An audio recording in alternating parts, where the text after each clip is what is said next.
आगे बढ़ते हैं, बड़ी अपडेट दिल्ली से है।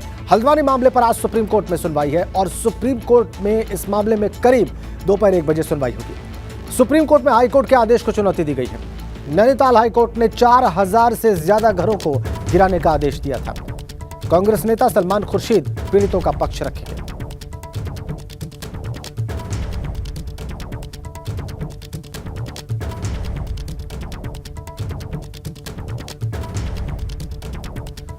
हाईकोर्ट ने 4000 से ज्यादा घरों को गिराने का आदेश दिया है।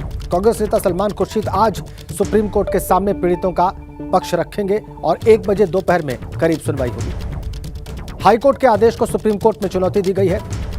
हल्द्वानी में रेलवे की जमीन पर जो 4000 से ज्यादा घर हैं उनको गिराने के आदेश हैं हाईकोर्ट के, और उसी आदेश को सुप्रीम कोर्ट में चुनौती दी गई है। सलमान खुर्शीद जो कि कांग्रेस लीडर हैं, वो पीड़ितों का पक्ष रखेंगे आज सुप्रीम कोर्ट में। दोपहर 1 बजे सुनवाई होगी, करीब 1 बजे दोपहर में सुनवाई होगी।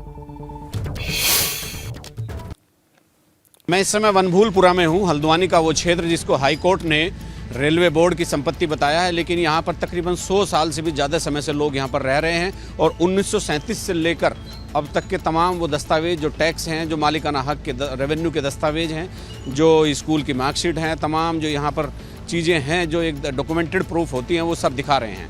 यही मेरे पीछे की तरफ आप देख सकते हैं, वही वनभूलपुरा है, तो जहाँ आज जिस मामले में एक सुप्रीम कोर्ट का एक फ़ैसला आना है, और ये सुप्रीम कोर्ट के फैसले के लिए यहाँ एक दुआ का कार्यक्रम भी आज लोगों ने रखा है कि किसी एक दुआ करेंगे वो खुदा से कि किसी तरह से सुप्रीम कोर्ट का रुख उनके अनुकूल हो जाए और फैसला उनके हक में आ जाए। और जिस तरह से यहाँ पिछले 4-5 दिन से बहुत ही यहाँ पर परेशानी लोगों को हो रही है, परेशानी के साथ साथ यहाँ पर जो प्रशासन है उसको पुलिस बल जुटाकर यहाँ पर रखना पड़ रहा है। कहीं अगर सुप्रीम कोर्ट की तरफ से कोई फैसला नहीं आया तो फिर किस तरह की कार्रवाई होगी। लेकिन लोगों के प्रति सहानुभूति का यहाँ पर जो जवार उमड़ना चाहिए वो उमड़ रहा है, चूँकि उनके पास इतने सारे दस्तावेज हैं 100 साल पुराने कि लोग उन्हें ना तो लोग झुटला पा रहे हैं और ना वो नगर निगम झुटला पा रहा है, जो लगातार अभी भी 2023 जब शुरू हो चुका है तब भी वो हाउस टैक्स ले रहा है। कितने दिन से आप यहाँ? 60 साल हो गए। 60 साल। क्या नाम है आपका? मोहम्मद हनीफ। क्या करते हैं आप? मेरी पिकअप चलती साहब। आप यहीं पैदा हुए? जी हाँ, यहीं पैदा हुआ। 60 साल। आपके वालिद साहब? वो भी इधर ही के हल्द्वानी के। यहीं पैदा? जी हाँ, 100 साल उम्र है, 100 साल। 100 साल। और अभी आप क्या चाह रहे हैं? अभी तो इंसाफी हो रही है, तो बसाने के जाओ गाइडलाइन है कि आज सुप्रीम कोर्ट के लिए लोग दुआ कर रहे हैं कि सुप्रीम कोर्ट का फैसला उनके अनुकूल आ जाए। अपने सहयोगी कैमरामैन क्रिस्टोफर लॉरेंस के साथ हल्द्वानी से अजीत राठी। 1 बजे दोपहर में मामले की सुनवाई होगी। कांग्रेस नेता सलमान खुर्शीद पीड़ितों का पक्ष रखेंगे। एक याचिका प्रशांत भूषण ने कल दाखिल की है इसी मामले को लेकर, लेकिन इस वक्त वहां मौके पर उस जगह पर जहां स्थितियों को लेकर यह विवाद सुप्रीम कोर्ट पहुंचा है, मौजूद है हमारे ब्यूरो चीफ अजित सिंह राठी।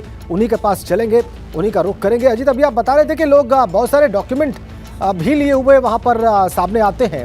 इनमें उनकी मार्कशीट है, उन्होंने जो हाउस टैक्स दे रखा है वो तमाम उसके दस्तावेज हैं, वो रिसीट्स होंगी उनके पास, वो रसीदें होंगी। लेकिन ये तमाम चीज़ें तो हाईकोर्ट में सुनवाई के दौरान भी रखी गई होंगी। उसके बाद भी नैनीताल हाईकोर्ट ने इन घरों को गिराने का आदेश दिया था। तो ये मामला थोड़ा पेचीदा है। आज सुप्रीम कोर्ट में सुनवाई होनी है, आज का दिन बहुत अहम है। क्या माहौल है इस वक्त वहां पर? देखिए, यहाँ ये प्रार्थना सभा एक शुरू हो चुकी है, दुआओं का दौर यहाँ पर जारी है। मैं मौके पर हूँ और यहाँ ये महिलाओं के लिए एक आयोजन किया गया है कि ये दुआएं करें। चूँकि कोई भी धर्म हो, प्रेयर का एक अपना स्थान होता है। भगवान से, वो ईश्वर से, खुदा से वो प्रार्थना करते हैं कि जो उनके सामने कोई मुसीबत आई है वो किसी तरह से टल जाए। और कैमरे की नज़र से हमारे दर्शक भी, राजेंद्र, ये देख सकते हैं कि कितनी बड़ी संख्या में यहाँ महिलाएं जुटी हैं, स्कूल के छात्र जुटे हैं मदरसों के। तो ये सब मंच पर आप देख सकते हैं कि मंच पर जो अलीमाएँ बैठी हैं वो भी दुआ कर रही हैं।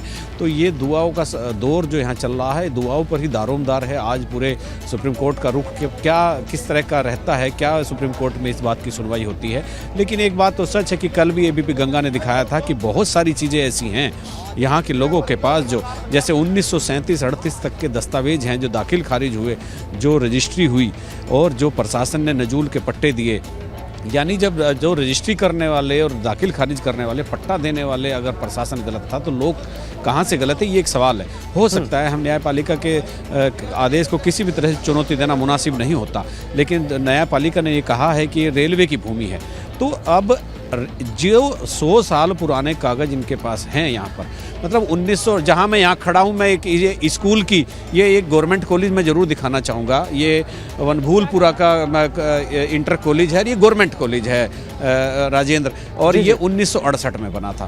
तो 1968 में जब इसको बनाया गया होगा तो मतलब ये क्या, यहाँ पर तब रेलवे ने कोई आके टोका टाकी नहीं की होगी। थोड़े सा पीछे, मेरे पीछे जब चलते हैं तो यहाँ दिखाई नहीं दे सकता, लेकिन एक प्राइमरी स्कूल है।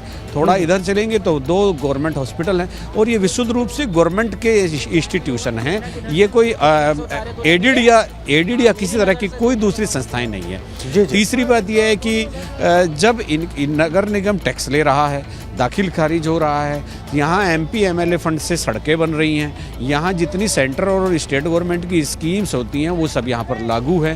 तो अगर इतना बड़ा अवैध कब्जा है तो क्या गवर्नमेंट ने कभी वेरीफाई नहीं किया? जब यहाँ किसी ने प्राइवेट स्कूल खोले, गवर्नमेंट ने NOC दी, प्राइवेट हॉस्पिटल खोले, गवर्नमेंट ने NOC दी, जो भी यहाँ कारोबार रजिस्टर्ड हुआ तो गवर्नमेंट ने उसकी NOC दी है। तो जब वो दाखिल खारिज होता है, दाखिल खारिज की एक न्यायिक प्रक्रिया होती है, न्यायिक प्रक्रिया होती है, तो वो आप जानते हैं कि उसमें पूरी जांच के बाद ये सब होता है। सरकारी स्कूल है पूरा, ये सरकार ने बनाया है, तो मतलब इसको कैसे, ये डॉक्यूमेंट और ये जो सबूत सामने आ रहे हैं, तो ये इनको कैसे खारिज किया जाएगा? लोगों का कहना है कि हाई कोर्ट में उनके जो दस्तावेज उन्होंने रखे थे वो सुना नहीं गया। लोगों की ये बात है, लोग ये कह रहे हैं कि हम जब लड़ने गए तो फैसला एक तरफा हो गया, इसीलिए हम लोग सुप्रीम कोर्ट पहुँचे। तो सुप्रीम कोर्ट में अभी सुनवाई हो रही है, तो ये दुआओं का जो दौर चल रहा है, इसी पर सारा दारोमदार आज टिका है। तो अब आप हम जरा बात करते हैं। आप बताइए जरा, बात करें। ये कैमरामैन से कहूँगा, अपने सहयोगी से, जरा इधर आप बताइए कि क्या है मसला पूरा? देखिए, मसला ये है कि जो रेलवे अपनी भूमि बता रहा है, जहाँ तक वहाँ तक रेलवे की भूमि नहीं है। रेलवे ने अपने कागज़ सही तरीके से पेश नहीं किए गए हैं। आप ये बताइए, आप कितने दिन से आ रहे हैं? देखिए, मेरी जो है 6ठी पीढ़ी है यहाँ। मैं यहाँ पे मैं 5वीं पीढ़ी हूँ, मेरा एक बेटा यहाँ की 6ठी पीढ़ी है। और ये जो आप ये गर्ल्स राजकीय इंटर कॉलेज देख रहे हैं, ये स्लेटर हाउस हुआ करता था जब ये वनभूलपुरा बना था यहाँ पर। और यहीं पे ब्रिटिश गवर्नमेंट ने सबसे पहले पानी की पाइपलाइन यहीं दी थी यहाँ। और यहाँ के लोगों ने, हमारे पूर्वजों ने सुल्ताना का ज़माना भी देखा है यहाँ। रीज़न ये है कि यहाँ पर जो रेलवे लाइन आई थी वो इंडियन गवर्नमेंट लेकर नहीं आई थी, यहाँ ब्रिटिश गवर्नमेंट ने रेलवे लाइन डाली थी। उन्हें पता था कि हमारी लैंड कहाँ तलक है, उसी हिसाब से उन्होंने ये प्राइमरी पाठशाला वनभूलपुरा बनाया। ऐसा फैसला क्यों, वहाँ कोई दस्तावेज नहीं रख पाए आप लोग? हाई कोर्ट ने एक तरफा सुना है, हम लोगों को सुना ही नहीं, इसीलिए हमें मजबूरन जो है सुप्रीम कोर्ट जाना पड़ा। और हमें उम्मीद है कि हमें वहाँ से न्याय मिलेगा और हमें वहाँ से जो है इंसाफ मिलेगा और हमारी बात को सुना जाएगा। राजन, देखिए, सब उम्मीदों पर कायम है आज, और लोगों को उम्मीद है कि आज कोई एक रास्ता निकल आएगा।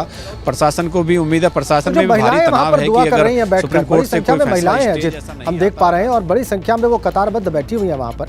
उन दुआ कर रही महिलाओं से अगर आप बात कर पाएं कि वो क्या दुआ कर रही हैं ऊपर वाले से और क्या उससे मांग रही हैं। मैं बात करता हूँ। देखिए, मैं बात करने की कोशिश करता हूँ। आप बताइए, आप कितने दिन से हैं? हमें तो यहाँ कई साल हो गए, तो ध्यान में तो दे रहे कौन सी पीढ़ी है? मुझे तो ये भी नहीं पता। मेरे तो कितने साल हो गए? आप यहीं पैदा हुई? नहीं, मैं अल्मोड़ा की हूँ।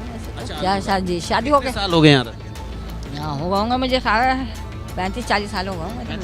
आप बताइए, आप बच्चे को लेकर बैठे, आप हाउस भी हो रही हैं, रो रही हैं? जी, रोना तो आएगा, क्या करें। अपने हमारे जब घर जा रहे हैं तो हम लोगों को तो दुख होगा नहीं होगा। अब हम कहाँ जाएंगे अपने बच्चों को लेके? बताइए, हम लोग क्या करें क्या नहीं करें, हमारी समझ में खुद नहीं आ रहा कि कैसे रहेंगे नहीं। कि हमारे छोटे छोटे मासूम बच्चे हैं, कितने तादाद में घर हैं, बताओ कहाँ लोग जाएंगे। ये लोग ऐसा कर रहे हैं, कम से कम सोच समझ के फैसला लेना चाहिए इनको पे, जनता को लेके। अब क्या कर सकते हैं। अब सुप्रीम कोर्ट में आज सुनवाई, आप दुआ कर रहे हैं सब लोग, आपको उम्मीद है कोई रास्ता निकलेगा? हाँ, इंशाल्लाह ऊपर वालों पे भरोसा है, इंशाल्लाह पूरा होगा, क्यों नहीं होगा। उसकी लाठी में देर है लेकिन अंधेर नहीं है। करेगा, जो भी होगा अच्छा होगा, बेहतर होगा, हम लोगों के हक में। आप बताइए, आपका क्या कहना है? आप आगे जो लेडीज बैठी हैं उनसे मेरा गला खराब, उनसे ले लीजिए। अच्छा देखिए, ये राजेंद्र, ये बहुत जी, जी, महिलाएं पूरी तरह से भावुक हो गई हैं और ये एक भावुक क्षण भी है उनके लिए। उनका घर और उनका परिवार महिला के लिए प्रायोरिटी होता है। महिलाएं वैसे भी समाज में बहुत संवेदनशील होती हैं, तो उनका किस तरह से आपने देखा होगा कि कुछ महिलाएं यहाँ भावुक हो गई। और अभी सबको सुप्रीम कोर्ट के फैसले का इंतजार है, तो जब सुप्रीम कोर्ट का फैसला आएगा उसके बाद क्या स्थिति बनेगी तो तभी देखने वाली बात होगी। अजीत, जी, आप बहुत दिनों से उत्तराखंड को देख रहे हैं। उत्तराखंड में जो भी गतिविधियां हुई हैं वो सब आपकी नज़र में है। ये मसला कब आपको कब जान पड़ता है, कब याद आता है कि अचानक इस तरीके से सरफेस पर आया, कोर्ट में गया, कोर्ट से आदेश हो गया इस तरह का, और बहुत बड़ा आदेश है ये, क्योंकि इससे बहुत बड़ी आबादी प्रभावित हो रही है। याद करिए, ये मसला पहली बार लाइट में कब आया? राजेंद्र देखिए, ये अभी चूंकि पिछले दिसंबर के 3rd वीक में इस पर सुनवाई हो रही थी, तो नैनीताल हाई कोर्ट ने इसको यहाँ से हटाने का आदेश दिया। लेकिन इसकी पृष्ठभूमि कुछ और है। यहाँ से थोड़ी दूर चलकर रेलवे लाइन के उधर की तरफ गोला नदी है। गोला नदी का पुल गिर जाता है। यहाँ के बासिंदों का ये कहना है कि जब गोला नदी का पुल गिरा तो तब सरकार ने इस बात को देखा है कि भाई ये पुल कैसे गिरा है, तो उसकी वजह अवैध खनन पाई गई।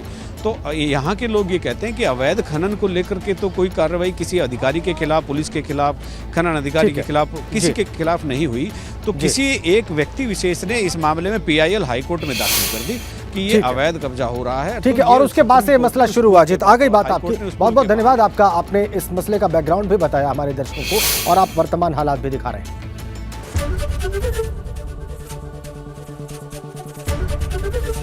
ABP गंगा, खबर आपकी, जुबान आपकी।